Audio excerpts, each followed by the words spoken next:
আসসালামু আলাইকুম। আমার চ্যানেলে আপনাদের সকলকে স্বাগত।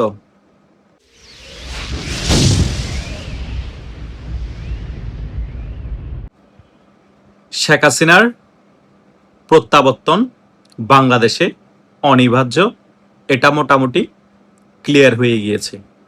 বিএনপি, জামাত, এনসিপি জোট মিলে যতই চেষ্টা করুক, বাংলাদেশ আওয়ামী লীগের সভানেত্রী শেখ হাসিনার প্রত্যাবর্তন কোনোভাবেই ঠেকিয়ে রাখতে পারবে না। এটা তারাও জানে এবং এটা শেখ হাসিনাও মোটামুটি বুঝতে পেরেছে। শেখ হাসিনা এই সকল বিষয় বুঝতে পেরেই বর্তমান বিএনপি সরকারকে 4টি সত্য জুড়ে দিয়েছে। কি সেই 4টি সত্য? এই বিষয়গুলো নিয়ে আজকের আলোচনা হবে এবং একেবারেই ক্লিয়ারলি এই বিষয়গুলো নিয়ে বিশ্লেষণ করেই আপনাদের মাঝে এই ভিডিওতে তুলে ধরব আমি সকল বিষয়। আপনারা একেবারেই সব ক্লিয়ার হয়ে যাবেন, সেই কারণে আপনাদের শেষ পর্যন্ত এই ভিডিওটি দেখতে হবে। প্রথম সত্য হচ্ছে, বাংলাদেশ আওয়ামী লীগের সভানেত্রী শেখ হাসিনার নামে যে মিথ্যা ফাঁসির রায় ঘোষণা করা হয়েছে সেটা স্থগিত করতে হবে শেখ হাসিনা বাংলাদেশে ফিরে আসার আগে।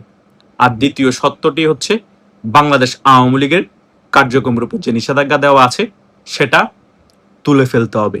এবং তৃতীয় সত্য হচ্ছে, বাংলাদেশ আওয়ামী লীগের নেতাকর্মীদের উপর সারা বাংলাদেশ জুড়ে যে সকল মিথ্যা মামলা করা হয়েছে সকল মামলা তুলে ফেলতে হবে। এবং চতুর্থ যে সত্য হচ্ছে, আওয়ামী লীগের যে সকল নেতাকর্মীদেরকে যারা নিরীহ আছে মিথ্যা মামলায় গ্রেপ্তার করে জেলে বন্দি করে রাখা হয়েছে সকলকে ছেড়ে দিতে হবে। এই 4টি সত্য শেখ হাসিনা বাংলাদেশে ফেরার আগেই মেনে নিতে হবে এবং বিএনপি সরকারের উদ্দেশ্যে তিনি এই 4টি সত্য দিয়েছে। এখন অনেকের মনে প্রশ্ন, এই 4টি সত্যর একটা সত্য তো বিএনপি মেনে নিবে না, আর মেনে যদি না নেয় তাহলে কি হবে?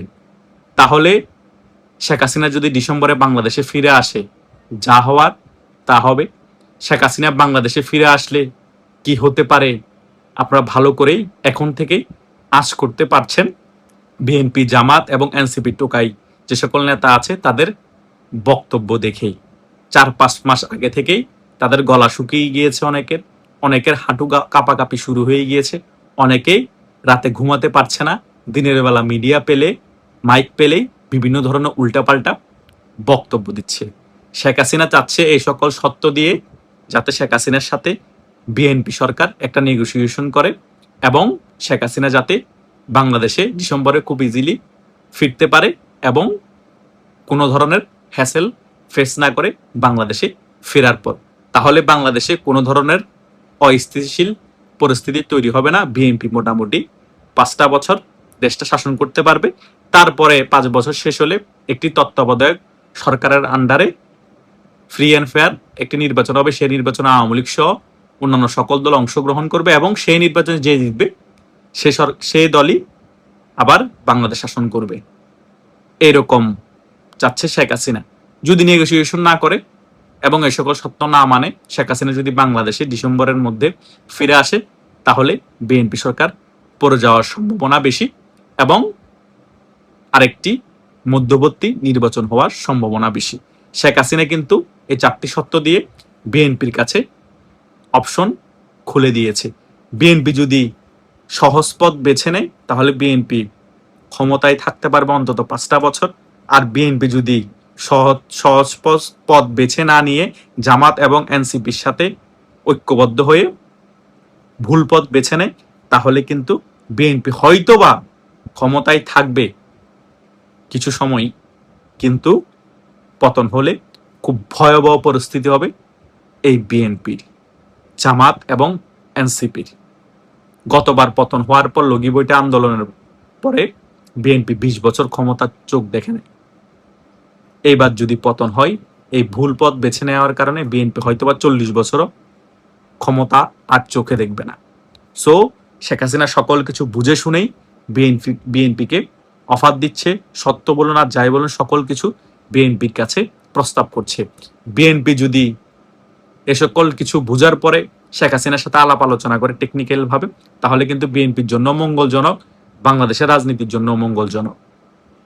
না হলে বাংলাদেশে আরেকটি মেসাকার পরিস্থিতি হতে যাচ্ছে এবং গৃহযুদ্ধের পরিস্থিতিও তৈরি হতে যাচ্ছে। কারণ এটা ক্লিয়ারলি ধরে রাখেন, শেখ হাসিনা বাংলাদেশে আসবে।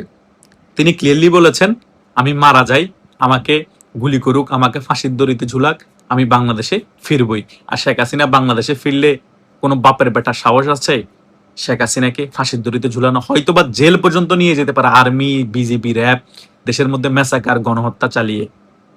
এর থেকে তো বেশি কিছু আর করতে পারবো না। ফাঁসির দড়িতে ঝুলানোর আগে বাংলাদেশে গৃহযুদ্ধ চলবে। সো ওই পরিস্থিতি থেকে যদি বাংলাদেশকে রক্ষা করতে হয়, বিএনপিকে শেখ হাসিনার সত্যগুলো মেনেই, আওয়ামী লীগের সাথে নেগোসিয়েশন করেই আওয়ামী লীগের কার্যক্রমের উপর যে নিষেধাজ্ঞা আছে সেটা তুলে ফেলতে হবে এবং শেখ হাসিনার যে মিথ্যা ফাঁসির রায় ঘোষণা করা হয়েছে সেটা স্থগিত করতে হবে। অন্তত দুইটি সত্য মেনে নিতেই হবে। তা না হলে বিএনপি বেশি দিন ক্ষমতায় টিকে থাকতে পারবে না। শেখ হাসিনা বাংলাদেশে ফিরে আসার পরে, শেখ হাসিনা যদি বাংলাদেশে নাও ফিরে, তবুও বিএনপি এই সত্যগুলো না মানলে বেশি দিন ক্ষমতায় টিকে থাকতে পারবে না। কারণ আন্তর্জাতিক কিছু কূটনীতিক বিষয় আছে, সে সকল বিষয়গুলো বিএনপি যদি তোয়াক্কা না করে, মনে করে গায়ের জোর দিয়ে আমি সকল কিছু পারবো, আমার সাথে পাকিস্তান আছে, আমেরিকা আছে, এটা হিতে বিপরীত হবে।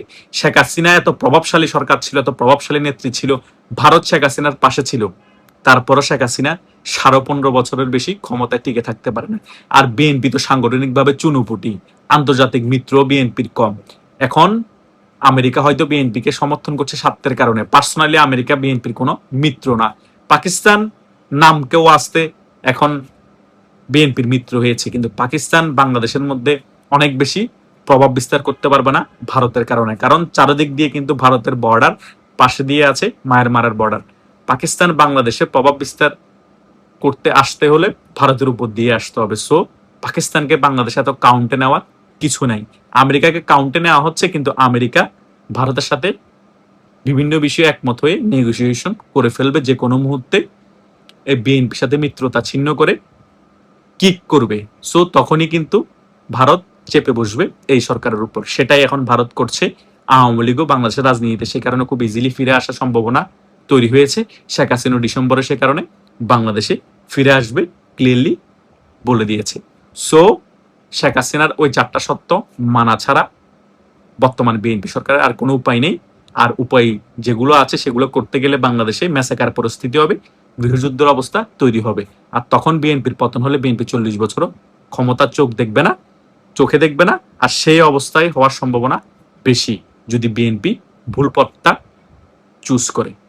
আশা করছি আমি এই ভিডিওর আলোচনায় যে সকল বিষয়গুলো এখানে তুলে ধরার চেষ্টা করেছি এবং ক্লিয়ারলি আলোচনা করে আপনাদেরকে বোঝানোর চেষ্টা করেছি, যারা আমার এই ভিডিওটি প্রথম থেকে শেষ পর্যন্ত দেখেছেন তারা মোটামুটি সকল বিষয় একেবারে ক্লিয়ার হয়ে গিয়েছে।